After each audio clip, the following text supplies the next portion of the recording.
Hi everyone, welcome to inspirational stories.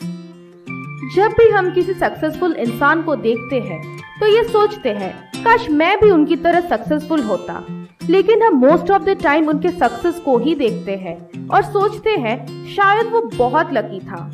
हम ये सोचना भूल जाते हैं कि उनको सक्सेस मिला कैसे, ऐसा क्या है उनमें जो उनको हमसे अलग बनाता है।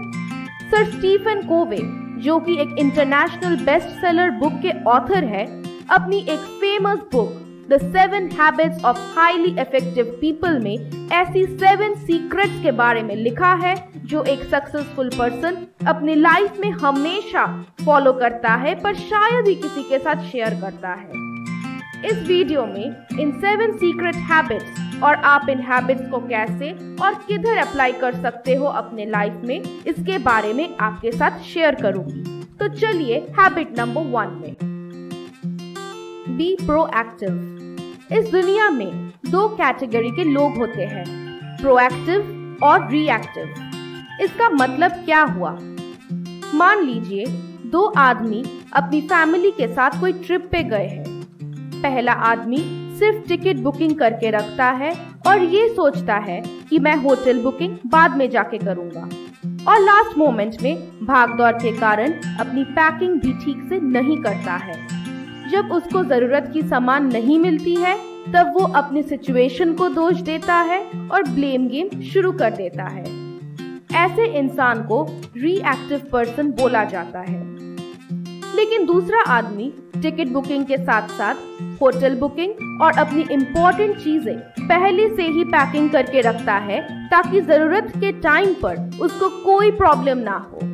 ऐसे लोग फ्यूचर प्लानिंग के साथ साथ अपनी प्रॉब्लम्स और पॉसिबल आउटकम्स के बारे में सोचकर रखते हैं और दूसरों को अपनी प्रॉब्लम्स के लिए ब्लेम नहीं करते। इनको प्रोएक्टिव पर्सन बोला जाता है।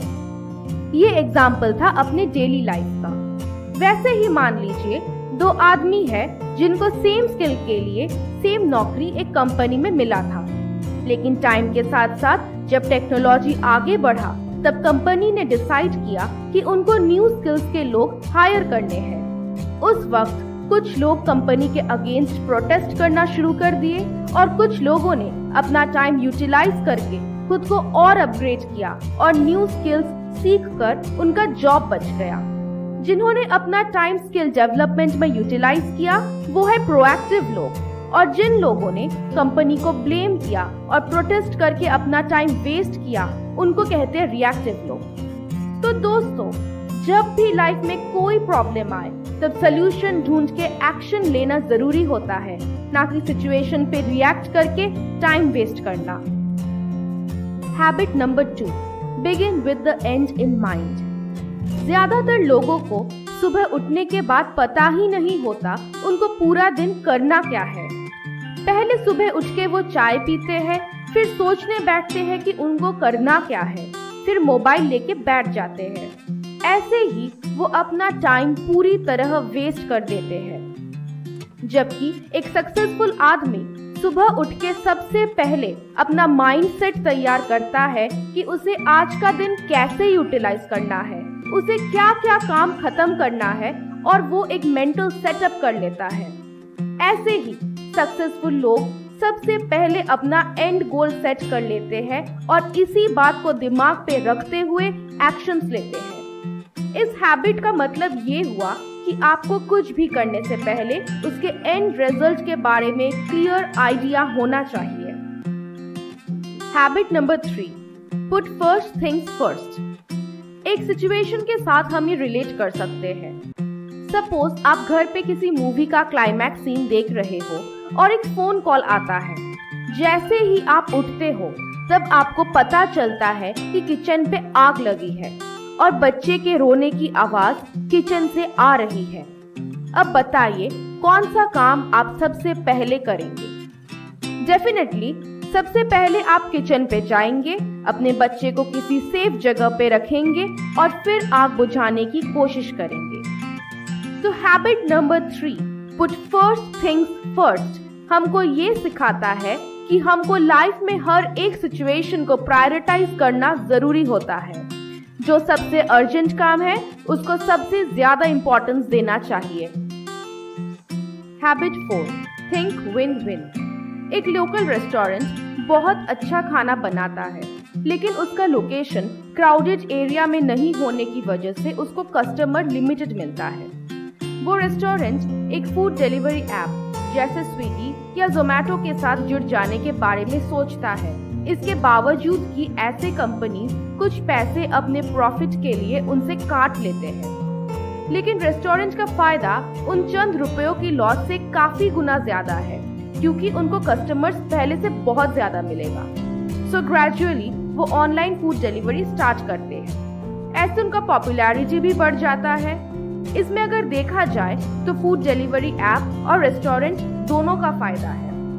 मैक्सिमम लोगों का बेसिक इंस्टिंक्ट ये होता है कि अगर वो सामने वाले किसी इंसान को उनसे ज्यादा तरक्की करते हुए देख लेता है तो वो उन्हें आगे बढ़ने से रोकने की कोशिश करता है और मन ही मन जेलस फील करता है।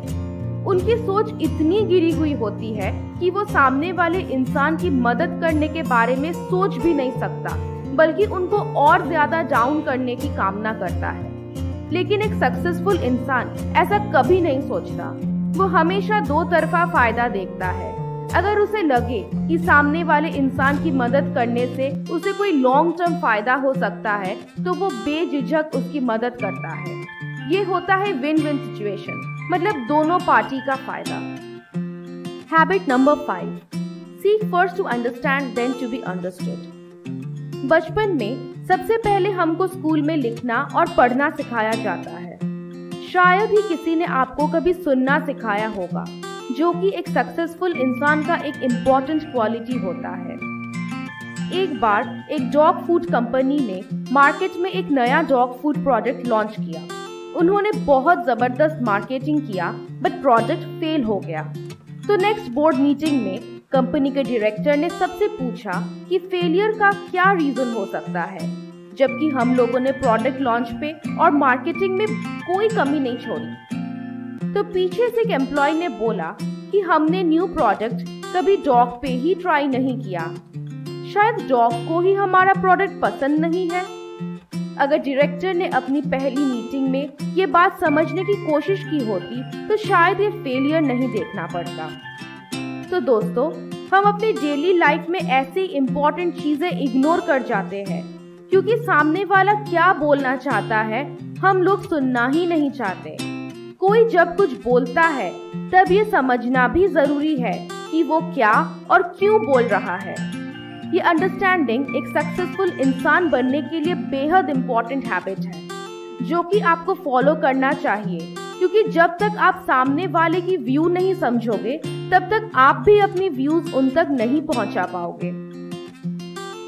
Habit number 6, synergy. एक टीचर ने क्लास में स्टूडेंट्स को टीम ए और टीम बी दो हिस्सों में बांटा और एक टॉपिक दिया क्विज कंटेस्ट के लिए। तैयारी करने के लिए उनको 2 दिन का टाइम दिया गया।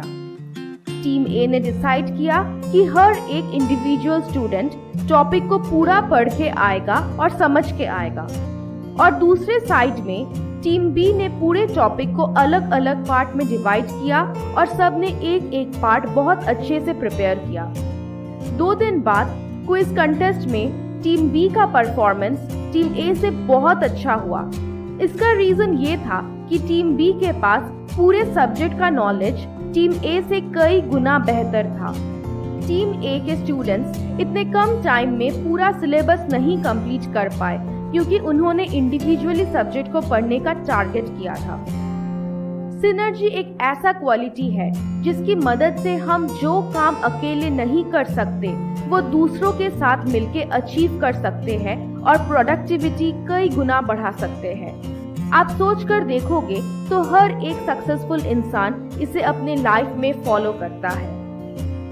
Habit number 7, sharpen the saw. एक आदमी बहुत देर से एक पेड़ को काटने की कोशिश कर रहा था, लेकिन उसके आरी में धार नहीं था तो पेड़ कट नहीं रहा था, पर वो बहुत मेहनत कर रहा था। तब उसके एक दोस्त ने उसको सलाह दिया कि तुम अपनी आरी को तेज क्यों नहीं कर लेते। तब उसने बोला कि इसमें तो बहुत वक्त निकल जाएगा।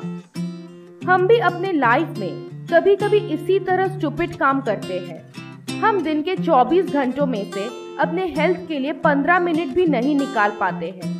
10 मिनट एक अच्छी बुक पढ़ने के लिए नहीं निकाल पाते जिससे हमारी नॉलेज इम्प्रूव हो, और फिर हम खुद अपनी लाइफ को लेकर डिससैटिस्फाइड होते हैं। हैबिट नंबर 7 में स्टीफन कोवे ये इम्पोर्टेंट मैसेज देते हैं कि सेल्फ डेवलपमेंट एक कंटिन्यूअस प्रोसेस है जो हमें होल लाइफ प्रैक्टिस करनी चाहिए। हमें अपना टाइम इन 4 एरियाज में इम्प्रूव करने के लिए जरूर स्पेंड करना चाहिए। पहले है फिजिकल, इसका मतलब डेली कुछ टाइम एक्सरसाइज के लिए निकालना। दूसरा है सोशल, मतलब अपने आसपास के लोगों के साथ सोशली कनेक्टेड रहना।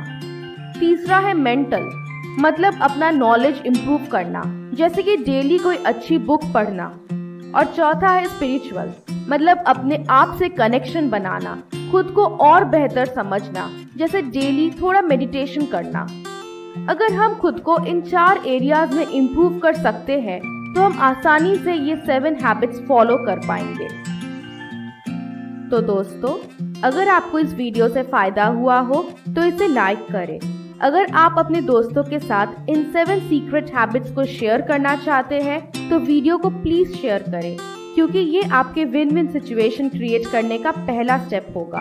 और 7th रूल के हिसाब से सेल्फ डेवलपमेंट एक कंटिन्यूअस प्रोसेस है, तो ऐसे अच्छे कंटेंट्स के लिए हमें सब्सक्राइब करें। And thanks for watching.